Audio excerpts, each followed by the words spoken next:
Hello. জি, আসসালামু আলাইকুম। ওয়ালাইকুম সালাম, শুনছি আমরা। জি জি, ভালো আছেন? হ্যাঁ, ভালো আছি, থ্যাংক ইউ। লাস্ট উইকে আমি ফোন করেছিলাম, লাস্ট মোমেন্টে। আচ্ছা আচ্ছা, ওকে। আমরা কি পুরো শুনতে পারিনি। হ্যাঁ হ্যাঁ, আপনি হয়তো আমার কিছু কথা শুনেছিলেন, একদম লাস্ট মোমেন্টে ছিল। আচ্ছা আচ্ছা। যাই হোক, আজকে আমি আবার ফোন করেছি। তো যাই হোক, আমাকে কথা বলতে দেওয়ার জন্য বাংলা ভিশনকে অনেক ধন্যবাদ। এখন আমি আমার পার্সোনাল লাইফ নিয়ে একটু কথা বলতে চাই। শিওর। 6-7 বছরের একটা রিলেশন ছিল একটা মেয়ের সাথে। রিলেশনটা চলাকালীন অবস্থায় মেয়ের ফ্যামিলি থেকে যখন বিষয়টা জানাজানি হয়ে গেল, তখন আমাদের দুই ফ্যামিলিকে নিয়ে বসে একটা অ্যারেঞ্জ ম্যারেজ হয়। তো তখন বিয়েটা হয়ে যাওয়ার পর এখানে একটা কথা বলে রাখি, যখন দুই ফ্যামিলিতে বিষয়টা জানাজানি হয়ে গেল, তখন থেকেই মেয়েটার সকল ব্যয়ভার আমি বহন করি। ফ্যামিলি থেকে এরকম কথাই আসে, মেয়ের ফ্যামিলি থেকে, যে ঠিক আছে, তোমরা যখন নিজেরাই বিয়ে করতে চাচ্ছ আমরা এটা মেনে নিচ্ছি, বাট এখন থেকে আমরা আর আমাদের মেয়েকে কোনো খরচ বেয়ার করব না, এটা তোমাকে করতে হবে। তো তোমার কি ইনকাম ছিল তখন? হ্যাঁ, তখন আমার ইনকাম ছিল, আমি তখন একটা জব করতাম।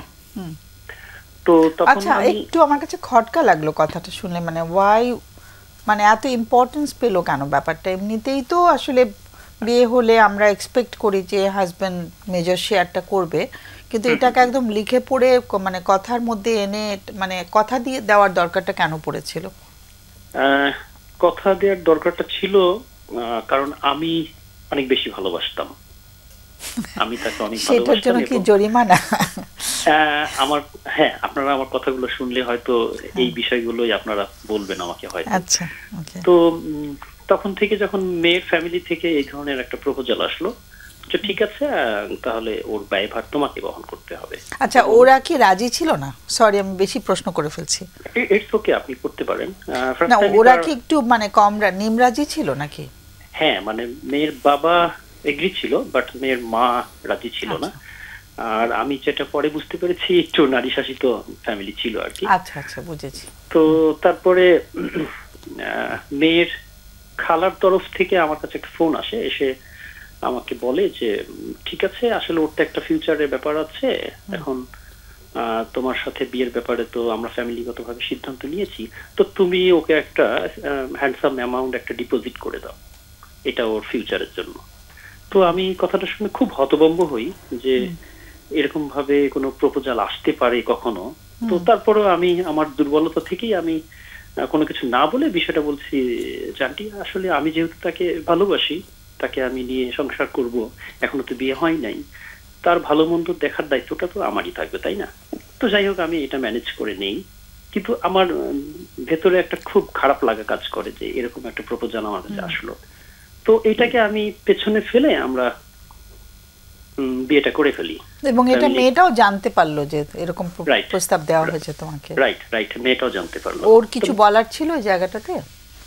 ও আমাকে যেটা বলেছিল সে সময়, আমি যদি ভুল না বলি, সেটা হলো যে দেখো, আমার ফ্যামিলি থেকে যেটা বলছে ওইটা তুমি মাথায় নিও না, আমি তো তোমার সাথে সংসার করব, হয়তো তারা হয়তো আমাকে নিয়ে বেশি ভাবে, সেজন্য হয়তো এমনটা বলেছে, তো তুমি এটাকে নেগেটিভলি নিও না। তো আমি অ্যাকচুয়ালি বিষয়টা সেভাবে আমি ম্যানেজ হই আর কি। তো এটা আমার মানে লাস্ট অফ অল আমার চাওয়াটা ছিল, আমি মেয়েটাকে অসম্ভব পরিমাণে ভালোবাসতাম। তো যাই হোক, লাস্ট অফ অল আমাদের বিয়েটা হলো। বিয়েটা হওয়ার যখন হয়, তখন ও অনার্স থার্ড ইয়ারে পড়ে, এরকম কিছু একটা। আচ্ছা, তুমি যদি অনেক ডিটেইলে চলে যাও তাহলে আর ফোন নিতে পারবো না, তুমি কি একটু যদি শর্ট করে বলো কেমন? ওকে ওকে। তো তো আমি এইভাবে চলছে, এবং তার দূরত্ব আর আমার দূরত্ব অনেক দূরে, সে ঢাকা শহরে থাকতো আর আমি অন্য শহরে থাকতাম। তো যার কারণে সে তার বাবার বাড়ি থেকে পড়াশোনা করতো, আমি সেগুলোকে সাপোর্ট করে যেতাম, এবং ইকোনমিক্যালি থেকে শুরু করে সবকিছুতেই। তো যাই হোক, একটা সময় এইভাবে চলতে চলতে আমাদের বিয়ের বয়সও 4 বছর হয়ে গেল। এর মধ্যে আমাদের কোনো বেবি টেবিও আসলো না, ওর মাস্টার্স কমপ্লিট হয়ে গেল। তো একটা সময় আমরা ঠিক করি যে আমরা আমাদের বাসায় এসে আমরা একটা ঈদ করব। তো আমাদের বাসায় ওকে নিয়ে আসা হলো, আমরা একসাথে ঈদ করলাম। ঈদ করে ও ঢাকায় ফিরে গেল। ঢাকায় ফিরে যাওয়ার পরে হঠাৎ করে আমাকে জানানো হলো তার ফ্যামিলি থেকে যে তোমাকে ডিভোর্স করা হচ্ছে। আমি খুব অবাক হয়ে গেলাম এবং কিছু সময়ের জন্য আমি মেন্টালি খুব ডিপ্রেশনে চলে যাই। তো তারপরে আমি মেয়েটার সাথে কথা বলার জন্য ট্রাই করি, বাট ডিভোর্সের খবরটা আসলো এরপরে আমি অফিসিয়ালি কোনো চিঠি পেলাম না, কিন্তু আমার কাছে এরকম একটা খবর আসলো যে ডিভোর্স হয়ে গেছে। তারপরে 15 কি 20 দিন পর মেয়েটা আমাকে নিজেই ফোন করলো, ফোন করে আমাকে কান্নাকাটি করে বলছে যে আমি এরকম একটা ভুল ডিসিশন নিয়েছি, আমি এটা বাবা মায়ের বা ফ্যামিলির চাপে নিয়েছি, বাট এটা আমার ইচ্ছা ছিল না, আমি তোমার সাথে কন্টিনিউ করতে চাই। তো খুব স্বাভাবিকভাবে তখন আমার একটু রাগ হয়েছিল, তখন আমি তার সাথে অনেক খারাপ ব্যবহার করি এবং অনেক খারাপ ভাষায় কিছু আমরা কবেকার কথা শুনছি এটা? এটা আজ থেকে 6 বছর আগে। আমার মনে হয় তুমি যদি মানে ডিটেইলটা একটু কমিয়ে বলো, আমরা প্রেজেন্টে আসতে পারবো তাড়াতাড়ি। ওকে এখন এই অবস্থায় আমার সাথে তার কন্টিনিউ করা হয় নাই। আমি জেনেছি সে বিয়ে করেছে অন্য জায়গায়। আমাকে সে এখনো মাঝে মাঝে হোয়াটসঅ্যাপ করে আমি কেমন আছি এটা জানতে চাচ্ছে, বা তার ছোট বোন আছে কয়েকটা, তারাও জানতে চায়, আমার ভালো মন্দ এগুলো জানতে চায়। বাট যেটাকে আমি খুব ভালোভাবে নিচ্ছি না, আমার এগুলো ভালো লাগছে না। বাট তার প্রতি আমার এখনো দুর্বলতা আছে। আমি এখন পর্যন্ত অন্য কোথাও বিয়ে করতে পারিনি, বা করতে পারছি না। মানে আমার কাছে বারবারই মনে হচ্ছে যে আমি আবার বিয়ে করে আমি কন্টিনিউ করতে পারবো না। এটা আমার কোনো প্রবলেম কিনা এটা আমি নিজেও ধরতে পারছি না। আমার ফ্যামিলি থেকে আমাকে খুব প্রেশারাইজ করা হচ্ছে আমাকে আবার নতুন করে শুরু করার জন্য। কিন্তু আসলে আমার প্রশ্নটা হচ্ছে যে আমি কি এই জায়গায় প্রতারিত হয়েছি এবং আমি পরবর্তীতে বিয়েতে যেতে পারছি না। মেয়েটাকে আমি এখনো অনেক বেশি ভালোবাসতেছি, বাট আমি তাকে পেতে চাই না, কিন্তু তাকে আমি অনেক ভালোবাসি। তার জায়গায় অন্য কোনো মেয়েকে ভাবতে পারছি না। এটা কি আমার কোনো প্রবলেম কিনা? এই বিষয়গুলো যদি আপনারা আমাকে একটু আলোচনার মাধ্যমে একটু ক্লিয়ার করতেন। আচ্ছা, সো তুমি ডিভোর্সটা কি ফাইনালি হয়ে গেল, তাই তো? হ্যাঁ, আমি কিন্তু কোনো মানে বাই রিটেন কোনো কিছু পাই নাই। আচ্ছা, তুমিও রিটেন পাওনি? আর মেয়েটা কি বিয়ে করেছে কিনা সেটা কি জানতে পেরেছো? হ্যাঁ, এবং সে মেয়েটা বিয়ে করার পর সে মেয়েটা আমাকে নিজেই বলেছে।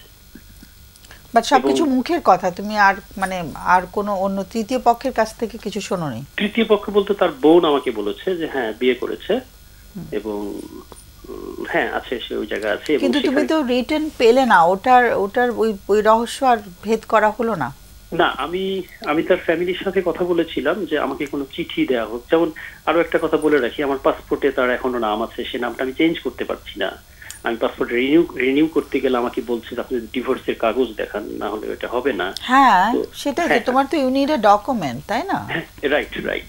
কিন্তু তাহলে এই বিষয় নিয়ে আমি একবার কথা বলেছি তার ফ্যামিলির মেম্বারের সাথে। মানে তোমার ফ্যামিলি থেকেও কোনো উদ্যোগ নিচ্ছে না এটা ব্যাপারে?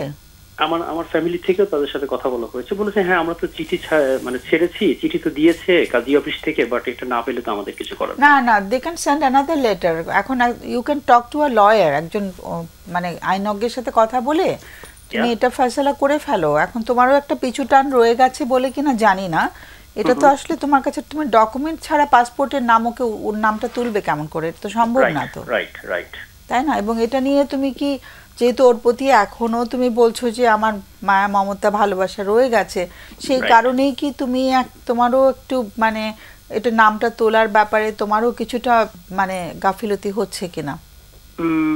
না, এটা হচ্ছে না কারণ এর মধ্যে আমাকে সেভারাল টাইম ফোন করে বলা হয়েছে তুমি যদি ঢাকায় আসো আমাকে একটু জানাও, আমি তোমাকে দেখতে চাই, তোমার সাথে আমি দেখা করতে চাই। বাট আমি অনেকবার ঢাকায় গিয়েছি, কখনোই আমি এটা রেসপন্স করিনি। তার প্রতি আমার যতটা ভালোবাসাও আছে ততটা ঘৃণাও আছে। আর এর মধ্যে আরেকটা কথা বলে রাখি আপনাকে, সেটা হলো যে আমি আমার সাথে স্বামী স্ত্রীর সম্পর্ক থাকা অবস্থায় আমি পরে জানলাম আরেকটা ছেলের সাথে তার একটা অ্যাফেয়ার হয় তাদের এলাকায় এবং ঢাকাতেই, এবং সেই ছেলেটা আর্থিকভাবে অনেক রিচ। তো আমি ধরে নিচ্ছি যে হয়তো এরকমই হতে পারে, এই কারণটার জন্যই হয়তো আমাকে হয়তো তার পরবর্তীতে ভালো লাগেনি। বাট তার প্রতি যে মায়া বা ভালোবাসা এটা আমার আছে, কিন্তু আমি অনেক ঘৃণাও করি, কারণ আমাকে এভাবে ঠকানোর কারণে আমার তার প্রতি অনেক ঘৃণাও আছে। সেজন্য তার সাথে আমি কখনো দেখাও করি না বা করার ইচ্ছা হয় না। আমাকে অনেকবার ফোন করলে আমি হয়তো খুব বিরক্ত নিয়ে একবার ধরি। তো এই অবস্থাতেই এখনো চলছে। মানে তোমাকে ফোন করছে, দেখা করতে চাচ্ছে, এটা তো আসলে একটা একটা সুতো রয়ে গেল, তো মানে সুতোটা তো পুরো ছেঁড়া হলো না, তাই না? জি জি। হুম, এখানে তো তুমিও আটকে আটকে যাচ্ছ মনে হচ্ছে। হ্যাঁ, এবং আমাকে এভাবে ফোন করে দেখে হয়তো ফোনটা আমাকে এরকম মাসে একবারও করছে না, 2-3 মাসে একবার করছে, কিন্তু এই 2-3 মাসে একবার যখন ফোন করে আমাকে আমাকে হাই হ্যালো করছে এবং সে বলছে যে আমি তোমাকে ঠকিয়েছি, আমি অন্য জায়গায় বিয়ে করেছি, বাট এখানে আমি বেশি ভালো নেই, আমার সাথে মিসবিহেভ করে, তোমার মতো আমাকে এরকম কেউ টেক কেয়ার করতো না, মানে এগুলো কথা যখন বলে তখন আমার অনেক রাগ হয়, বাট কথাগুলো শুনতে কিন্তু তখন ভালোও লাগে। সেই কারণেই ওর ফোন করাটা বন্ধ হচ্ছে না আর কি, তুমি ওকে একেবারে পয়েন্ট ব্ল্যাঙ্ক না করতে পারছো না আর কি, তাই না? তোমারও তো সুতোটা ছিঁড়তে পারছো না তুমি। হ্যাঁ, এক তো তুমি চিঠি পাওনি, আর একটা হচ্ছে সুতোটা কোথাও যেন রয়ে গেল আর কি। হ্যাঁ হ্যাঁ, ঠিক তাই, সেটাই। তো তোমার প্রশ্নটা যেন কি? প্রশ্নটা হচ্ছে যে আমি যে আবার আরেকটা রিলেশনে যেতে চাচ্ছি, সেখানে আমি যেতে পারছি না, এবং আমাকে এইভাবে যে এই মেয়েটা আমাকে ঠকিয়েছে কিনা, এই মেয়েটা আমাকে ঠকালো কিনা, এবং আমি যতটা সম্ভব আপনাদেরকে সত্যটা বলেছি। হ্যাঁ, মেয়েটা তোমাকে ঠকিয়েছে কিনা সেটা তো এইটুকু শুনে আমরা তো এখানে তো সেশন করছি না, আমরা তো সেশনে অনেক ডিটেইলে শুনি। তো আসলে কেন হলো ব্যাপারটা, এখানে ফ্যামিলি রোল বেশি ছিল না, ওর রোলটা বেশি ছিল? ফ্যামিলি রোলটাই খুব অদ্ভুত লেগেছে।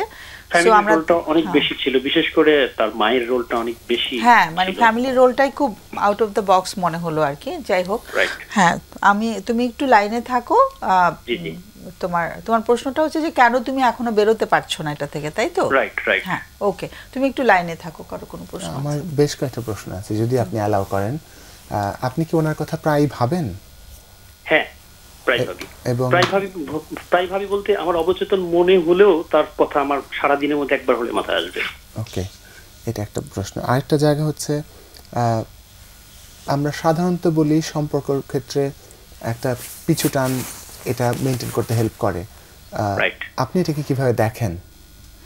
আপনার একটা পিছু টানের ব্যাপার সম্ভবত থাকতে পারে, সেটা কিভাবে দেখেন আপনি? পিছু টান, আমি তাকে অসম্ভব রকমের ভালোবাসি, বাট তাকে এখন আমি পেতে চাই না। এখন এটা আমার কোনো পিছুটান কিনা, যদি এটা পিছুটান হয়ে থাকে এটা আমার পিছুটান। ওকে, আরেকটা বিষয়, আপনার ফ্যামিলিটাকে কিভাবে দেখছে? তারা কি বলে এটা নিয়ে, আপনার এই পজিশনটা? হ্যাঁ, আমার ফ্যামিলি থেকে তার ফ্যামিলির সাথে সেভারাল টাইম যোগাযোগ করা হয়েছে। আপনি যেভাবে দেখছেন বিষয়টাকে, সেটা ফ্যামিলি কিভাবে দেখে? ওরা কি জানে এটা? হ্যাঁ, ফ্যামিলি পুরোটা জানে, এবং ফ্যামিলি আমাকে বারবারই বলছে যে আমরা মেয়ে দেখছি, তুমি অন্য কোথাও নতুন করে সংসার শুরু করো, এবং এটা তোমার করা উচিত। ওকে, ঠিক আছে। আচ্ছা, আমার না হঠাৎ করে একটা প্রশ্ন মাথায় আসলো, ওর ফোনটা তুমি না ধরলেও কি পারো? হ্যাঁ, না ধরলেও পারি, কিন্তু তুমি আবার ধরলে ভালোও লাগছে সেজন্য ধরে ফেলছো, তাই না? এটা যদি কাট অফ না হয়, সম্পর্কটা যদি এইভাবেই মানে অফ এন্ড অন চলতে থাকে, এটা তুমি কিন্তু বেরিয়ে আসতে পারছো না এখান থেকে। হ্যাঁ, সেটা তুমি নিজে কি বলবে, এটা খুব ইম্পর্টেন্ট। জোহরার প্রশ্ন আছে, একটা প্রশ্ন শুধু, যে আপনি যে একটা রিলেশনশিপে যেতে পারছেন না বলেছেন, আমি ম্যাডামের কাছ থেকে শুনছিলাম যে কেন যেতে পারছে না। আমার জানার ইচ্ছা, কেন যেতে পারছি না, নাকি যেতে চাই, কিভাবে যেতে পারবো, যেতে যে পারছি না কিভাবে যেতে পারবো, আমরা কোন বিষয়টা নিয়ে আলাপ করব?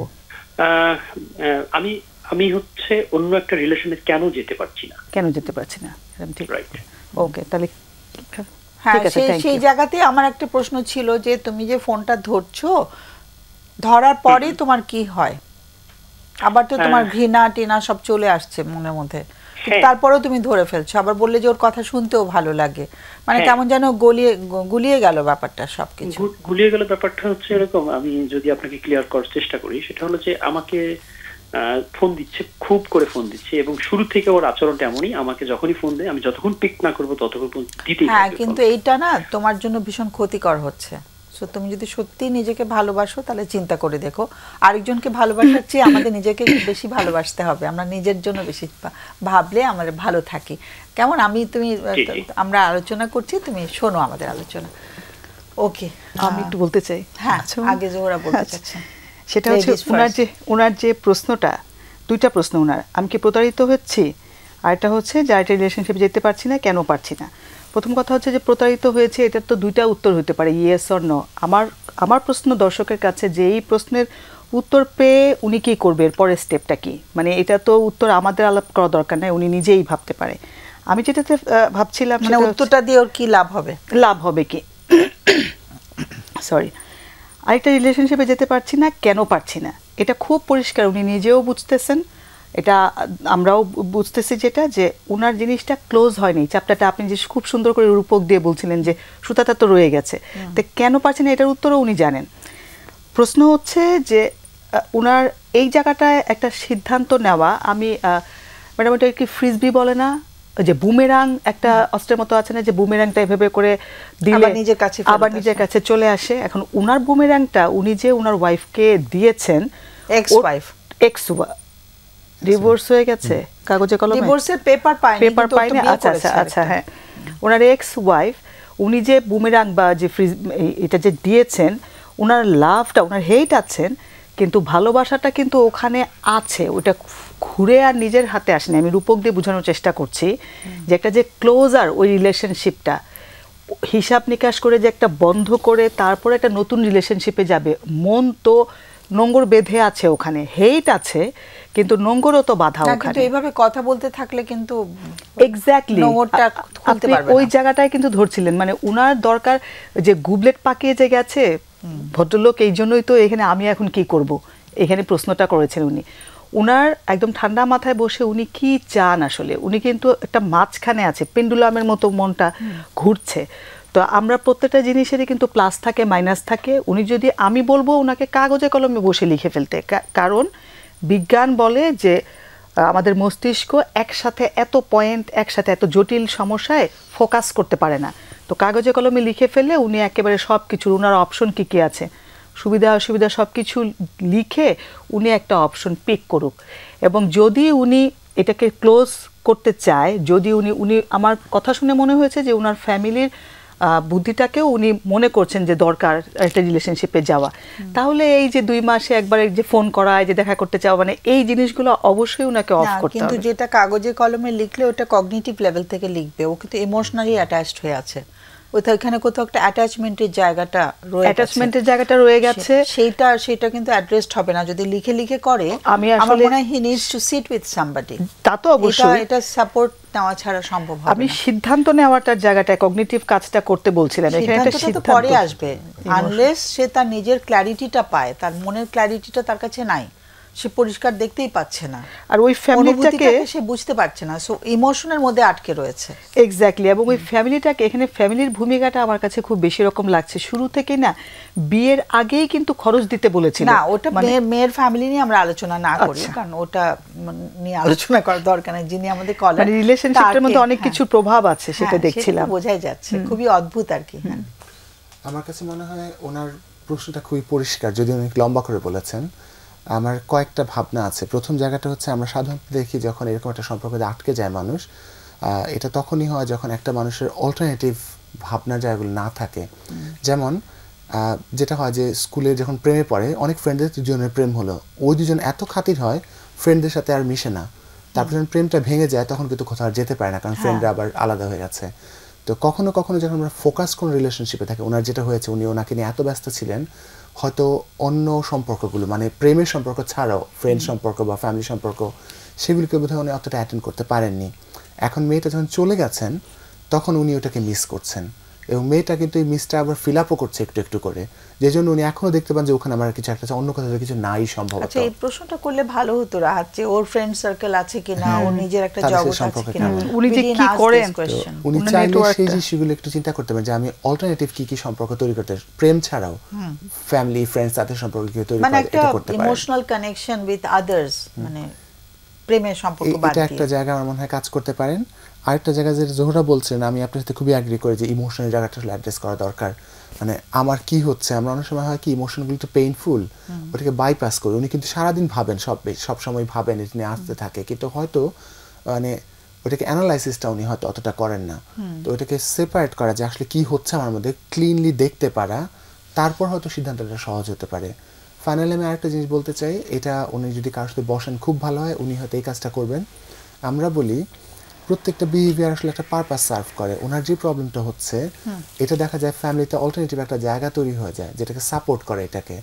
যেমন উনি যদি ফ্যামিলিতে অনলি আর্নিং মেম্বার হন তার মানে উনি কিন্তু ফ্যামিলিকে সাপোর্ট করে যাচ্ছেন, কারণ আমি যেটা বুঝতে উনি খুবই রেসপন্সিবল পারসন, তো ফ্যামিলিকে সাপোর্ট করে যাচ্ছেন। সুতরাং যতক্ষণ পর্যন্ত উনি এটা করতে থাকবেন ফ্যামিলি কিন্তু এক ধরনের একটা কমফোর্ট জোনে আছে এবং উনি একটা কমফোর্ট জোনে আছেন, জানি না, কিন্তু ওগুলো একটু ভাবা যায় যে আসলে অন্য কোনো সিস্টেম এটাকে সাপোর্ট করছে। আমার মনে হয় যে আর্নিং এর চেয়ে আমার কাছে লাগছে যে ও এই যে আটকিয়েছে সম্পর্কটা থেকে ও বেরোতেই পারেনি এখন পর্যন্ত, ওইখানে আটকে পড়ে আছে আর কি বেচারা।